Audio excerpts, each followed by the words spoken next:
back, modello disegnato da Mayo su disegno del suo modello custom TNT,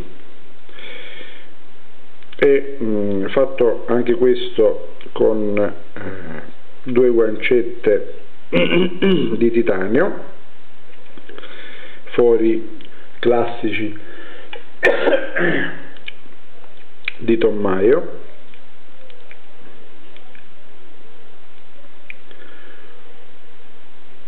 le guancette hanno una leggera satinatura, come vedete, e un frame lock.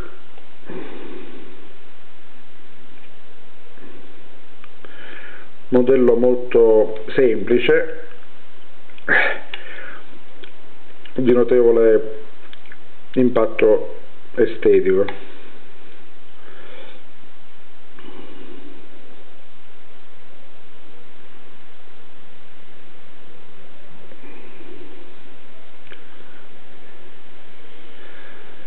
Coltello è fatto abbastanza bene, apribile ad una mano,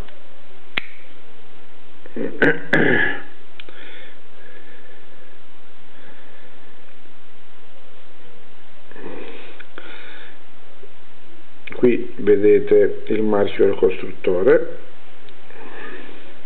Da questo lato invece troviamo la tempra fatta da Boss e poi l'acciaio S30V USA produzione.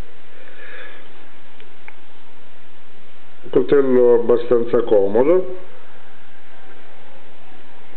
sottile, quindi abbastanza comodo anche da portare, leggero. Il frame, come vedete, chiude abbastanza bene, quasi nel mezzo della lama.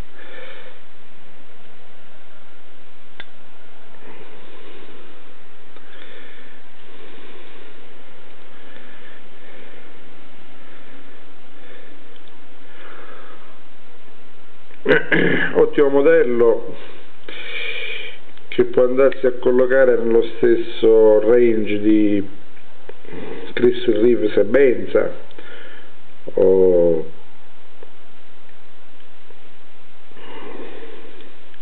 a G. Russell, e questi modelli, diciamo, in titanio con la main S30V.